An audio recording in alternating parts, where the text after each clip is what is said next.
E basicamente hoje, Fofas, então na Bloomberg aqui saiu então essa informação completinha, que tem um resumo bem interessante, tá? Vou trazer aqui para vocês. Então o presidente ucraniano, né, o Volodymyr Zelensky, ele expressou ceticismo de que as negociações que vão ocorrer agora perto do rio Pripyat agora, que está ocorrendo agora desde as 7 horas da manhã, dariam resultados, mas disse que está disposto a tentar, se isso significar alguma chance de paz. Então ele enviou lá um enviado especial, a Rússia fez a mesma coisa pela fronteira da Bielorrússia, e basicamente eles vão tentar fazer uma negociação aí para acalmar os ânimos e acalmar esse conflito, né? Enquanto isso, a OTAN está enviando munição, enviando o máximo possível de ferramentas para o combate dessa invasão russa. Então, a Ucrânia está conseguindo resistir bem, tanto é que alguns noticiários informam que a Rússia está perdendo um pouco de força em relação à invasão à Ucrânia. Tem aí vários países em volta indo para a rua, fazendo manifestação pró-Ucrânia, tá? E o Banco Central da Rússia, então, proibiu temporariamente não residentes de vender títulos e dobrou sua taxa de referência, tentando segurar a desvalorização do rublo, o que, na minha opinião, vai ser inevitável, tá? Deixa eu ver o que mais aqui. Ó, na fronteira, tá com a Bielorrússia, isso eu já falei. A Rússia fez a maior elevação de taxa de juros da sua história desde 2003.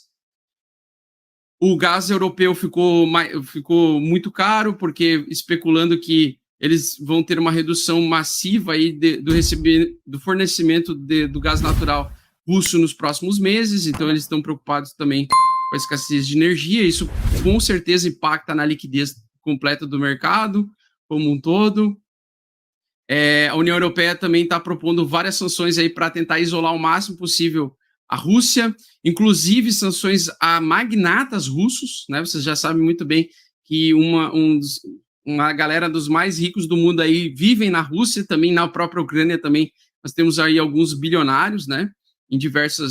Que possuem diversas propriedades, né? Como o principal canal de televisão. E basicamente esse tipo de pessoa pode sofrer algumas sanções diretamente aí da União Europeia. Deixa eu ver o que mais aqui, se a gente tem mais alguma informação. Ó, a União Europeia pode sobreviver sem gás russo no próximo inverno. Então diz estudo que eles conseguiriam sobreviver pelo menos a mais um inverno sem o gás natural. Mas isso com certeza afeta, velho. Com certeza afeta.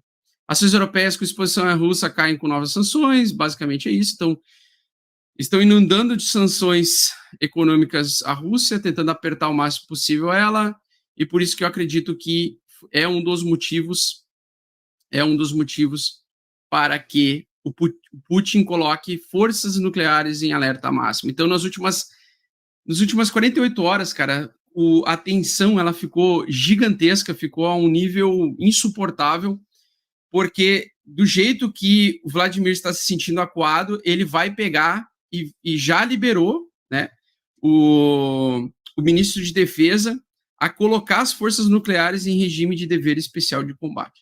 Então isso é uma ameaça gigantesca de um possível embate nuclear.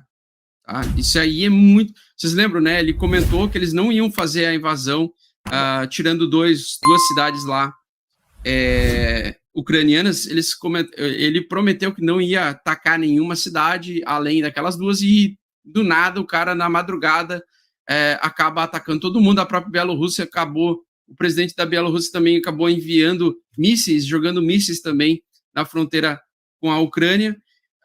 E o negócio ele está chegando num ponto em que, se o diálogo de hoje não der em nada, não surtir efeito, a gente pode sim, de fato, ver a coisa estourar a um ponto generalizado e impossível, irreversível, tá? Irreversível. Algum grande povo vai sofrer se isso evoluir, tá? E provavelmente o povo que mais vai sofrer vai ser o russo, tá? Vai ser o russo, porque a OTAN ainda não atacou, a OTAN está auxiliando a Ucrânia, mas caso a coisa perder o controle, né? Imagina um ataque nuclear à Ucrânia. Isso, com certeza, iria fazer com que tivesse um estopim de uma guerra generalizada e desenfreada. Então, a gente tem basicamente isso. É aquela história do comportamento humano, né? Dentro de um conflito, você até pode pegar um conflito dentro de uma família mesmo, né?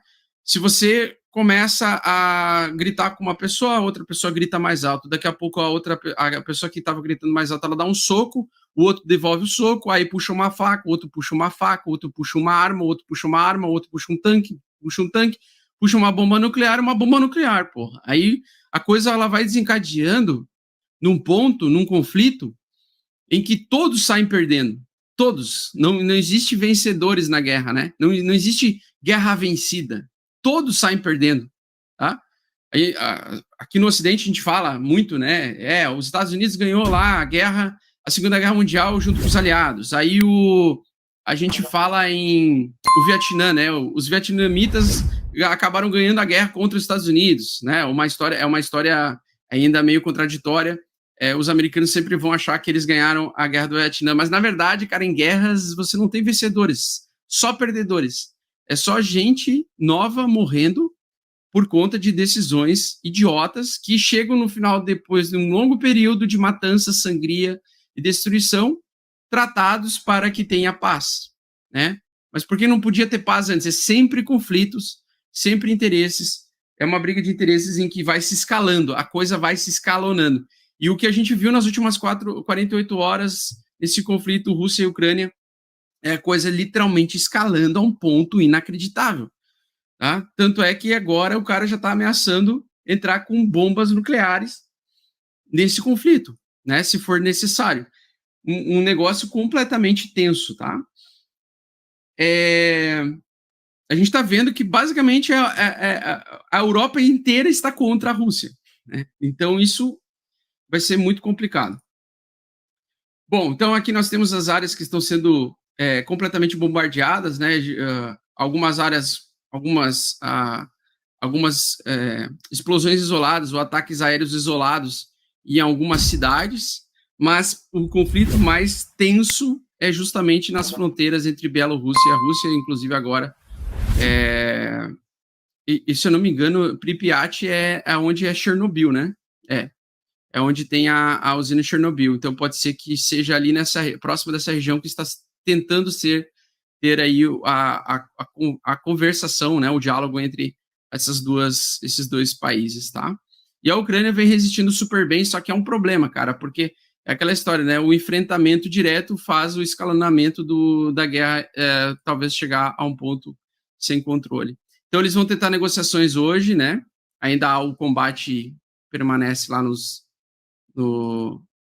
na área ucraniana, e basicamente é isso, tá? Estava assistindo aqui também o Fernando Urich comentando esse final de semana sobre esse final de semana, que foi bem tenso, né?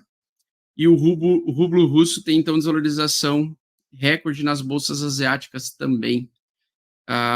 Reflexo aí das sanções dos países ocidentais contra a Rússia após a invasão na Ucrânia, tá? Então, 70%, União Europeia, novas sanções atingem 70% dos bancos russos, acabando com a liquidez da população russa, né? Infelizmente, toda uma população sofre por causa do seu líder, né? Por causa do seu líder. É uma palhaçada, cara.